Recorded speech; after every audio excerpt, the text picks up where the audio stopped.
គ្រប់ជំរាបសួរបងប្អូនទាំងអស់គ្នាបាទសូមអរគុណច្រើនសម្រាប់អ្នកទាំងអស់គ្នាដែលបានចំណាយពេលវេលាដ៏មានតម្លៃចូលមកទស្សនាវីដេអូរបស់ខ្ញុំមួយនេះដោយពាក្យមួយនិយាយថា80%នៃភាពជោគជ័យគឺយើងគ្រាន់តែមានមុខអ្វីដែលយើងស្ដាប់ឮយើងអាចនឹងភ្លេចអ្វីដែលយើងមើលឃើញយើងអាចនឹងចងចាំបាទក៏ប៉ុន្តែប្រសិនបើយើងបានចូលរួមធ្វើសកម្មភាពទៀតនោះគឺយើងនឹងយល់បាទអញ្ចឹងថ្ងៃនេះខ្ញុំមានប្រធានបទមួយនិយាយអំពីការជាប់បំណុលយូរឆ្នាំជាប់គាំងរើខ្លួនមិនរួចហើយរហូតដល់ថ្នាក់ស្មុគស្មាញមានបញ្ហាចំនួនក្នុងគ្រួសារមានបញ្ហាជាមួយនឹងបញ្ហាម្ចាស់បំណុលនេះគឺជាចំណុចមួយកលឹះមួយនៅក្នុងដំណោះស្រាយនៅក្នុងវីដេអូនេះខ្ញុំចង់បញ្យល់ប្រាប់បងប្អូនថាបើសិនជាបងប្អូនខ្ចីលុយដោះលុយឬក៏ខំប្រឹងរកលុយតែមួយមុខដោយមិនបានរកដំណោះស្រាយពីដំបូងរបស់យើងទេអាហ្នឹងគឺមានន័យថាដោះស្រាយខុសក្បួនហើយបាទពីព្រោះកាលណាយើងឈឺក្បាលយើងត្រូវលេបថ្នាំឈឺក្បាលយើងមិនមែនតែលេបថ្នាំចុកពោះទេអញ្ចឹងបើសិនជាយើង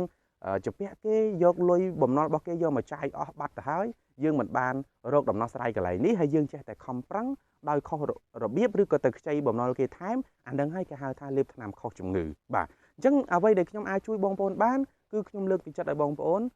រកដំណោះស្រាយសិនកុំតន់ធ្វើអ្វីបាទបើសិនជាបងប្អូនធ្វើពេលនេះប្រៀបធៀបដូចបងប្អូនទៅធ្វើការទាំងឈឺនៅពេលដែលបងប្អូនទៅធ្វើការទាំងឈឺបងប្អូននឹងជួបផលលំបាកហើយបាទគឺទ្រុឌទ្រោមឬក៏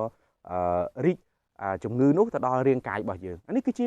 ការពិតបងប្អូនចង់ទទួលស្គាល់មិនទទួលស្គាល់គឺវាអញ្ចឹងបែបមែនបាទបើបងប្អូនស្កលេចទៅមើលបញ្ហាបំណុលរបស់បងប្អូនឃើញថាបងប្អូនសពថ្ងៃបងប្អូនប្រឹងហ្នឹងមែនទេជំពាក់គេដំបងតែ5000រហូតដល់50000រហូតដល់50000អញ្ចឹងបើបងប្អូនអ្នកឈឺដូចគ្នាបានយល់បាទហើយអ្នកដែលមិនទាន់ឈឺគាត់ស្ដាប់ខ្ញុំប្រហែលជាអត់យល់ទេបាទអញ្ចឹងសម្រាប់អ្នកដែលត្រូវការពិភាក្សាជាមួយខ្ញុំបន្ថែមអាចតាក់ទងមកខ្ញុំតាមរយៈលេខ096 ដើម008គត់ខ្ញុំមានរូបមន្តមានក្បួនក្នុង